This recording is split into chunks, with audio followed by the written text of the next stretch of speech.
Pemirsa, seluruh tersangka tragedi Kanjuruhan yang menewaskan 132 supporter telah diperiksa oleh penyidik Reskrim Polda Jatim. Selain memeriksa 6 orang tersangka, Polda Jawa Timur juga memeriksa 12 orang saksi, yakni dari pihak Polri, PSSI, serta pihak pemegang hak siar Liga 1. Penyidik Polda Jawa Timur telah memeriksa 6 orang yang telah ditetapkan sebagai tersangka dalam tragedi Kanjuruhan. Pemeriksaan para tersangka dilakukan secara maraton di gedung Direskrimum Polda Jawa Timur. Selain memeriksa 6 orang tersangka tragedi Kanjuruhan yang menewaskan 132 korban, penyidik juga memeriksa 12 orang saksi dari pihak Polri, PSSI, dan dari pemegang hak siar Liga 1. Usai melakukan pemeriksaan ke-6 tersangka, hari ini tim penyidik akan melakukan olah tempat kejadian perkara di Stadion Kanjuruhan dengan melibatkan tim dari Kejaksaan, Inafis, dan Bareskrim untuk mendapatkan bukti-bukti baru. Tadi sudah dilakukan pemeriksaan terhadap 12 orang saksi, ya. 10 diantaranya adalah anggota Polri dan 2 orang lainnya yaitu ET, Ketua Komisi Disiplin PSSI, kemudian EGS, ini merupakan pemegang hak siar Liga 1. Selama pemeriksaan, penyidik tidak melakukan penahanan kepada para tersangka, dengan alasan para tersangka akan dijadwalkan untuk pemeriksaan lanjutan. Dari Surabaya, Jawa Timur, Hari Tambayong, iNews melaporkan.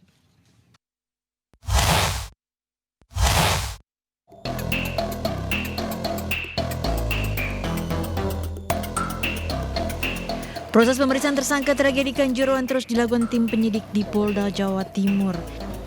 Tersangka Dirut PT Liga Indonesia Baru atau LIB Ahmad Hadian Lukita didampingi kuasa hukumnya mendatangi Polda Jawa Timur untuk menjalani pemeriksaan Rabu pagi. Selang beberapa jam dari kedatangan tersangka Dirut LIB, Ketua Komdis PSSI Erwin Tobing juga mendatangi Polda Jawa Timur. Dalam pemeriksaan ini, kuasa hukum Dirut LIB mengatakan sejumlah materi pertanyaan tim penyidik diantaranya terkait waktu pertandingan dan inspeksi Stadion Kanjuruhan. Kuasa hukum Dirut PT LIB juga menyebut pertanyaan tim penyidik hampir sama ketika tersangka diperiksa sebagai saksi, namun dalam pemeriksaan ini dibutuhkan penjelasan lebih detail. Ya, banyak hal terkait waktu, terkait dengan inspeksi, itu kami nggak bisa sampaikan di sini, ya. Tapi kami hanya bisa menyampaikan pertanyaan penyidik seputar itu. Jawaban kami pasti akan tertuang dalam jawabannya Pak Lukita pasti tertuang dalam berita acara pemeriksaan. Hingga Rabu sore, tersangka Dirut PT LIB masih menjalani pemeriksaan di ruang penyidik Reskrim UM Polda Jawa Timur. Sebelumnya, Dirut PT LIB dijadikan sebagai satu dari 6 tersangka tragedi Kanjuruhan karena tidak melakukan verifikasi Stadion Kanjuruhan untuk kompetisi Liga 1 2022. Dari Surabaya, Jawa Timur, Hari Tambayong, iNews melaporkan.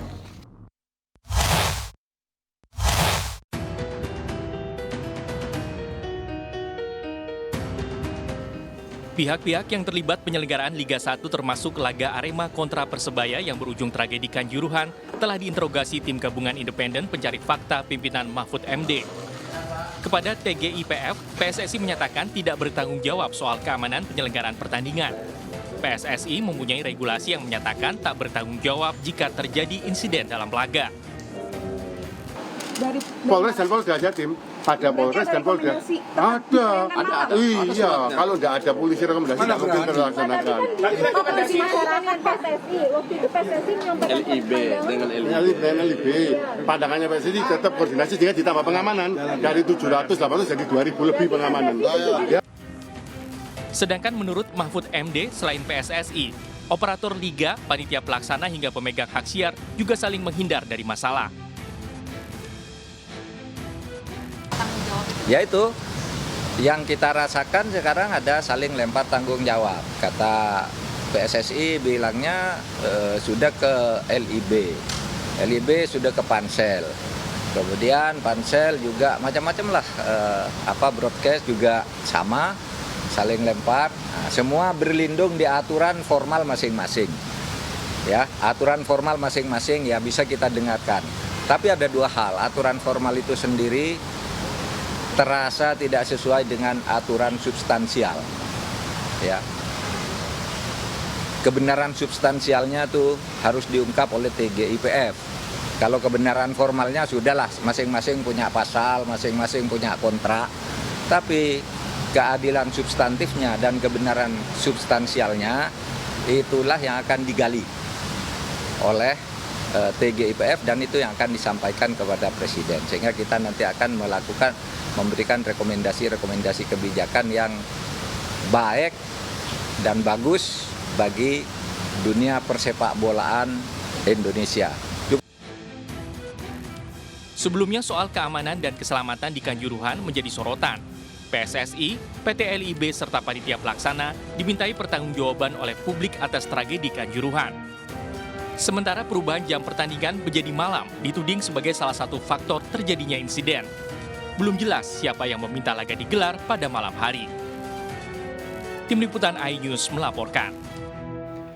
Sidang perdana pembunuhan Brigadir Joshua akan digelar pada 17 dan 18 Oktober 2022. Sidang akan digelar secara terbuka dan menghadirkan para tersangka.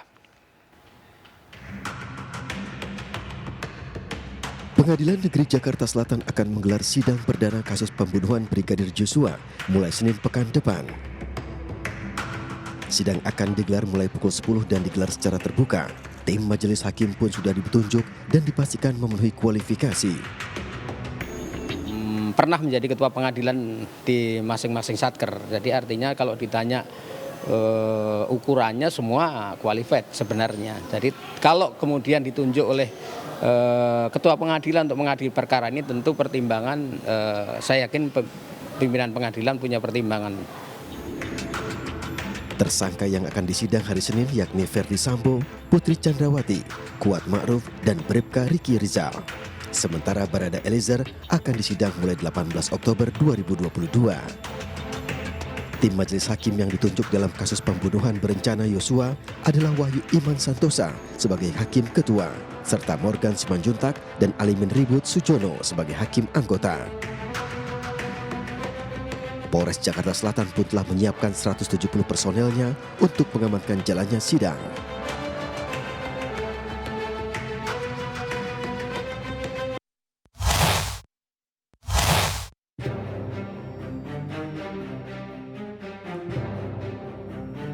Mendekati persidangan pekan depan, Ferdi Sambo CS kembali membuat pengakuan baru yang berbeda dari sebelumnya.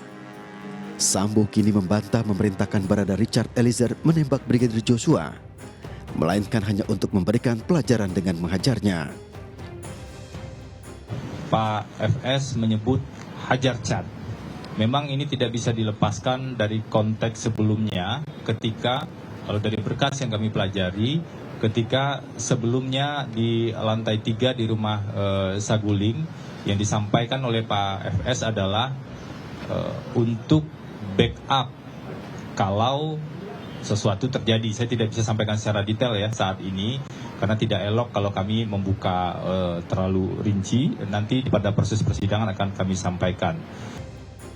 Di samping itu pihak Ferdi Sambo juga mewanti-wanti Barada Richard Eliezer yang kini berstatus sebagai justice kolaborator untuk tetap mengakui perbuatannya. Kalau ada seorang GC yang justru menyangkal perbuatannya, maka tentu patut kita pertanyakan. Yang kedua, seorang GC harus jujur, tidak boleh berbohong. Kalau seorang GC berbohong, maka ia justru kontribusi mengungkap keadilan itu, tapi justru merusak keadilan yang dicita-citakan oleh semua pihak. Sehingga seorang GC tidak boleh hanya menggunakan label GC tersebut untuk menyelamatkan diri sendiri. GC bukan sarana untuk menyelamatkan diri sendiri. GC adalah sarana untuk mengungkap keadilan yang lebih besar bagi semua pihak. Lebih lanjut, tim kuasa hukum membagi kasus ini dalam 3 fase. Pertama, rangkaian peristiwa. Kedua, skenario. Dan ketiga, penegakan hukum. Baik Ferdi Sambo maupun Putri mengakui telah membuat kesalahan karena membuat skenario menutupi kasus yang kemudian terbongkar dan menyeret sejumlah pihak. Pengakuan baru Ferdi Sambo soal perintah menembak bertolak belakang dengan rekonstruksi yang digelar di Duren 3 akhir Agustus lalu. Dalam adegan penembakan, Barada Richard Eliezer tidak langsung menembak Brigadir Joshua, meski pistol sudah diarahkan ke korban. Eliezer menunggu perintah dari Verdi Sambo menarik pelatuknya yang membuat Brigadir Joshua tewas bersimbah darah. Dari Jakarta, Tim Liputan iNews melaporkan. Sejumlah ulasan lainnya akan kami hadirkan usai jeda berikut.